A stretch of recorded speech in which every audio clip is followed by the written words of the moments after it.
वकील बहू। जनक पेशे से एक बहुत अच्छी वकील थी, लेकिन कहते हैं ना, बहू कितनी भी बड़ी तोप क्यों ना हो, सास के सामने तो भीगी बिल्ली ही होती है। अरे जनक, क्या बात है, आज रोटी नहीं मिली अभी तक। ये तेरा कोर्ट नहीं है जो आज फैसला ना हुआ तो कल की तारीख मिल जाए। रोटी तो रोज वक्त में चाहिए। हाँ माँ जी, रोटी तो कब की बन गई। मैंने आपको कहा तो खाना खाने के लिए, आपने शायद सुना नहीं होगा। ओहो, जज नहीं हूँ मैं तेरे कोर्ट की, सास हूँ सास। कोई दलील फालतू की मत देना यहाँ। बहुत जानती हूँ मैं इन वकीलों को, अपनी बात ऊपर रखने के लिए झूठ बोलने में जरा भी नहीं सोचते। तभी वहां जनक के ससुर आ जाते हैं। अरे भाग्यवान, क्यों बेचारी के काम को कोसती रहती है हमेशा।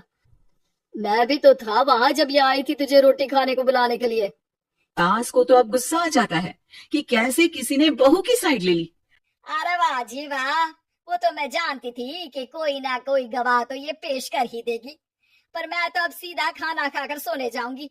मुझे आदत नहीं है किसी से बहसा बहसी करने की। पता नहीं कैसे ये वकील इतना दिमाग लगाकर खुद तो झूठ बोलते ही हैं, साथ में झूठे गवाह भी ले आते हैं। जनक को सास के ताने सुनने की अब आदत सी पड़ जाती है। एक दिन जनक वकील की ड्रेस पर काला कोट पहनकर कोर्ट के लिए निकल ही रही होती है कि अरे कहाँ चली काला कौवा बनकर। टोक दिया ना, अब कोर्ट तो वकील वाली ड्रेस पहनकर ही जाऊंगी ना। वाह भाई वाह, दामिनी तो मैंने भी देखी है।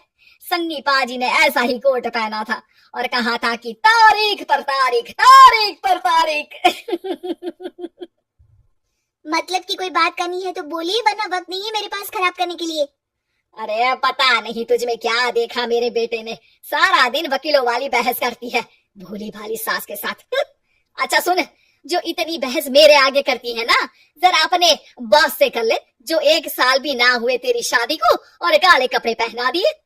अंदर जा और लाल कोट पहन कर आ, पता तो चले कि नई नवेली शादी हुई है। अरे माँ जी, कोर्ट में मेरा बॉस क्या करेगा, ये तो पूरे देश की ड्रेस है वकीलों के लिए। लेकिन सास तो ठहरी सास।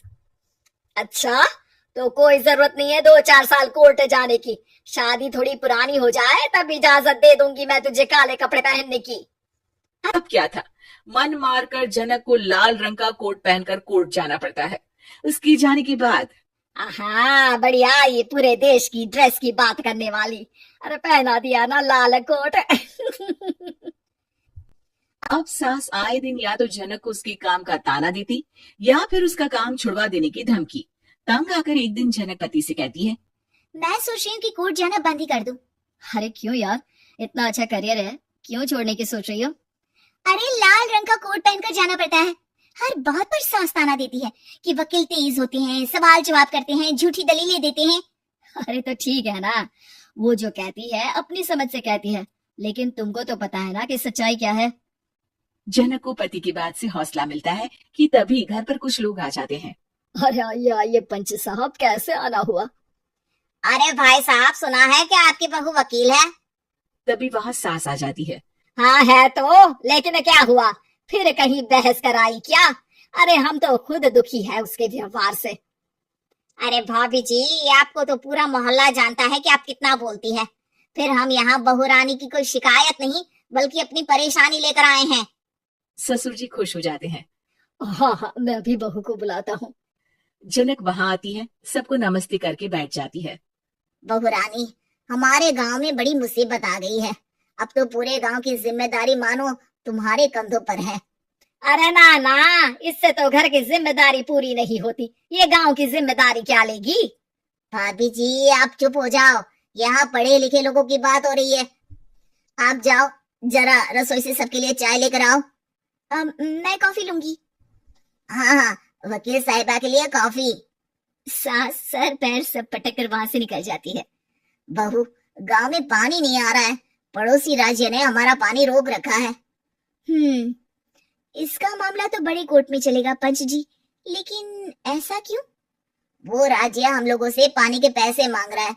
अब आधे गांव में पानी की सप्लाई खत्म हो गई है बहू रानी। अच्छा पंच साहब, बात गांव की है तो मैं जरूर केस लड़ूंगी। यहाँ एक बार फिर सास की एंट्री हो जाती है।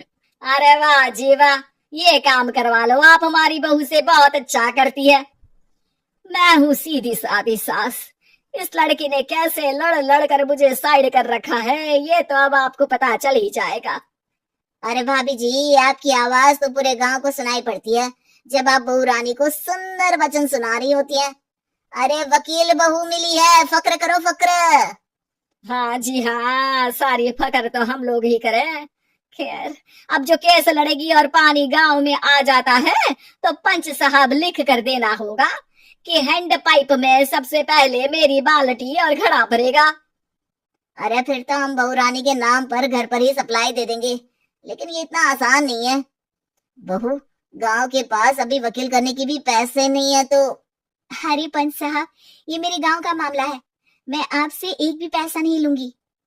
सास को बहू की बात पर गुस्सा आ जाता है, लेकिन सबके जाने के बाद झनक मन लगाकर गांव की परेशानियों को दूर करने में लग जाती है और वो दिन भी आता है कि झनक केस जीत जाती है। अरे आज तो प्लम्बर आकर घर तक पाइप लगा गया है, खुश हो जाओ, मेरे कारण तुम लोगों को घर के अंदर ही पानी मिल जाएगा।